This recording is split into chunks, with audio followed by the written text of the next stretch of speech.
Hi there.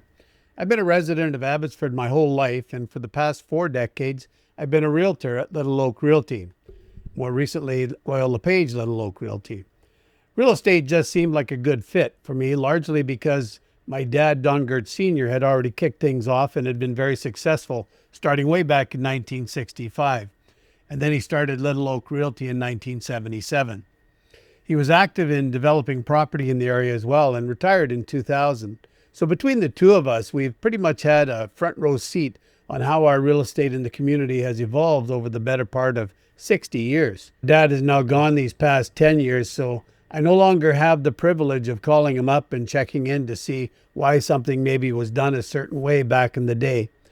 But it's still good to look back and consider the influences that were around in our community over the years.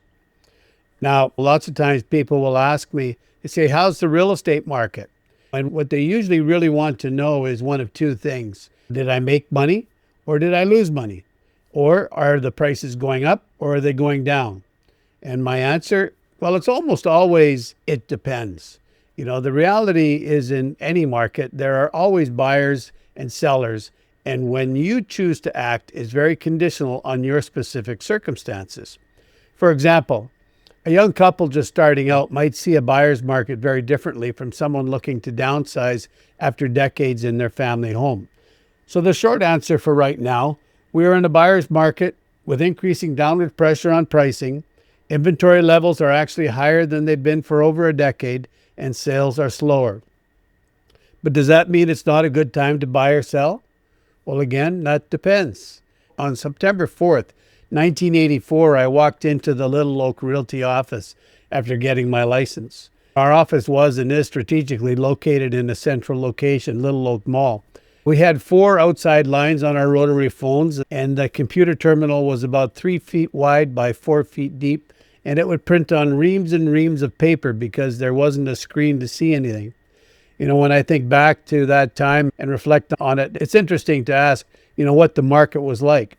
How was the paperwork we had then compared to now? What was the technology like back then? We carried a pager and a pocket full of quarters for the payphone. Does anyone even remember the last call they made on a payphone? Does anybody even know what a payphone is anymore? Do we have any in Abbotsford? I think that even further back to when Dad started in 1965, Mom bought Dad a calculator for about $300. Back in 1965, $300 was a huge amount of money. But she bought it to congratulate the occasion of him getting his license. It could add and it could subtract and it could divide. And it was about 2.5 inches by 5 inches and about 2 inches thick. Hardly something that you would put into your pocket. I think he said at the time that he joined that there were about 15 other realtors in town and that he would be the 16th. Today we have 400 or thereabouts. So much has changed even in the last 10 years. So today I thought it would be interesting to look at some key moments in our history that took us from what was essentially 3 small communities, Matsqui, Sumas, and Abbotsford, or MSA as many knew it back then, with about 20,000 people in the early 60s, to the medium-sized city of over 150,000 that we are today. Have you been around for 10 years or more, 15 or 20, maybe more than 30? Maybe you're an old timer like me, but maybe you recognize some of these things that we're going to talk about. But let's dive in. Besides the usual economics of interest rates, jobs, and the general economy, I want to look at what I think are 7 specific ways the evolution of Abbotsford has been influenced. The first was transportation. As a boy, I remember when they were building the freeway. I think it was in 1963 or 64. Maybe they were doing it in 62. But Sunday afternoons would often mean visiting my grandparents in Langley. The usual route was the bustling Fraser Highway, but my dad, he wasn't one for taking the slow way. He'd noticed that the new freeway was almost done. It was just missing a few layers of blacktop, so it was gravel. This emerging thoroughfare, though, turned out to be a shortcut for him. We would drive up to the Mount Lehman Road exit, or Mount Lehman Road on South Fraser Way, and then head down the eastbound lanes of that unfinished freeway.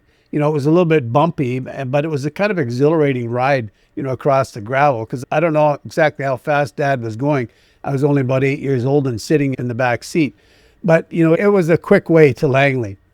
And then on another escapade involved Dad and my uncles taking us to the old Portman Bridge site when it was still under construction. It's gone now. They got the new one. But when the old Portman Bridge was still under construction, it was just a skeletal framework, not yet fully completed.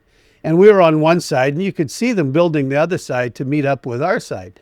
So we walked along that partially completed structure. A bit unnerving, as I recall, since you literally could look over the edge. I dare say you would not be able to get that close today on a project like that.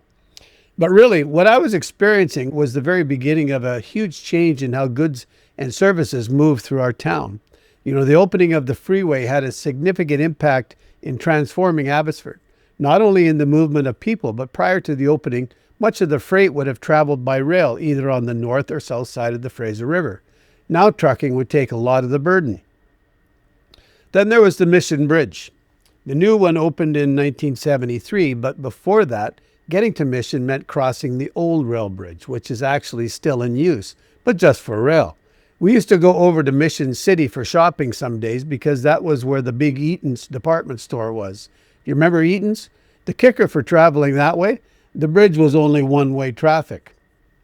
There were lights and barricades on both sides, so if you got there at the wrong time, the light would be red and the barricade would be down, and you'd have to wait till the traffic came across. But my dad, like I said earlier, he didn't like to wait. He'd drive around the barricade and try to catch up to the cars before they reached the other side. That is, until the operator stopped him in the middle and threatened to make him back up if he ever tried it again. So the upgrading of our transportation had a very significant impact in the 60s and the early 70s. And you can recognize how big of an impact it had on our city by looking at the population increases. During the early 1970s, in 1971 with 31,033 residents, and 1976 when we reached 40,685 people. Population growth of 31.1%. This period marked the area's emergence as a bedroom community for Vancouver. The freeway made it much easier to travel back and forth. The appeal lay, I think, in more affordable housing, even with the trade-off of that daily commute. Once in a while, I go to Vancouver in the morning, and I can't believe how long it takes to go. So I don't know that I would be one to go on that commute, but I suspect a lot of you do. The second thing that I want to talk about is that we had the BC government and the Agricultural Land Reserve. In the early 1970s, government decided that unrestrained urban growth wasn't necessarily a good thing, especially when cities needed food to eat. So they initiated the Agricultural Land Reserve. I remember when it came out because my dad was developing a subdivision in the Macmillan area in what would have been Sumas at that time. And that was mostly a rural community back then. And as governments sometimes do, they made decisions without checking with everyone. And this newly created subdivision found its way into the newly created ALR. Likely the only farmland in BC at the time that had paved roads and sidewalks. It's interesting to note that the Cooper farm was operating at the time, and it is only in recent years that it is now being developed as well. But back then, this was causing delays in selling lots to builders to build houses. So what the ALR effectively does is it places boundaries on where we can grow. And this is still one of the big challenges for our city. We also are seeing land that used to be too expensive to develop because of the slopes or other things now being developed because prices have gotten to where it makes economic sense. So the ALR has shaped and is shaping our community by driving the increased density in our urban core. A third on the list was what happened in 1976 when the village of Abbotsford and the district of Sumas amalgamated to become Abbotsford. And then again in 1996, Matsqui and Abbotsford became one. Many residents probably weren't even aware that there was a difference, as the whole area was generally just called Abbotsford or sometimes Clearbrook in the west. In real estate, though, you definitely notice the little differences like in zoning, especially the size of building lots. Abbotsford had a minimum lot size of 7,200 square feet, and Matsqui had a minimum of 6,000 square feet. Another difference I noticed was on a piece of industrial land that I was selling was that Abbotsford didn't require paved parking lots, and Matsqui did. This made my otherwise more expensive property less expensive to the ultimate buyer because of this difference in the zoning bylaw. And I'm sure there were other things, but I think the biggest advantage to amalgamation was the way the city could now develop a cohesive identity. There was steady growth post-amalgamation, with the total population continuing to increase, reaching 153,524 by 2021. While the percentage increases in these later periods was generally smaller than the early big jumps that we had, the absolute growth in numbers remains significant. Fourth on our list is cultural diversity. This had a significant impact on our real estate market, with 29% of our community being immigrants and 61% having English as their first language. I absolutely love how our world has come to us, and we can enjoy different people groups from all over: Africa, Asia, South Asia, Europe, Central America. We are a veritable melting pot of different cultures. And as they adapt their culture to North American culture, they also have an impact on our communities. With this cultural diversity, we notice that different cultures often have different household sizes and often prefer generational living. This fundamentally changes what people look for in a home. Immigration is a driving force for our economy, and we can definitely see its impact on our housing market. But we don't even have to look at the recent data. In the 40s and 50s and 60s, there was a large influx of immigrants to Clearbrook. They also changed the landscape back then. I remember when I was a kid, it was almost a foregone conclusion that if you lived in Clearbrook, you were likely Mennonite. Number 5 on our list is changes in home style and size. Over the years, we've seen significant change in the style and size of our homes. Your typical house in Abbotsford during the 1960s would have been up to about 1,000 square feet to 1,200 square feet with a basement. And it wasn't uncommon to see even smaller 800 square foot 2-bedroom bungalows. Today, an average home with a basement is closer to 1,400 or 1,500 square feet. Along with this, there's been a major shift in expectations from younger people moving out of the family home. When I started selling, a starter home was often buying Grandma and Grandpa's small 2-bedroom bungalow in Clearbrook, living in it until you had too many kids and moving up to a 3-bedroom. Your average 3-bedroom home usually had 1 bathroom. Then it became popular to have a 2-piece ensuite, and then the ensuite needed to be 3 pieces. Then needed a family room as well as a living room and a dining room, and maybe today many of you have much larger homes than these.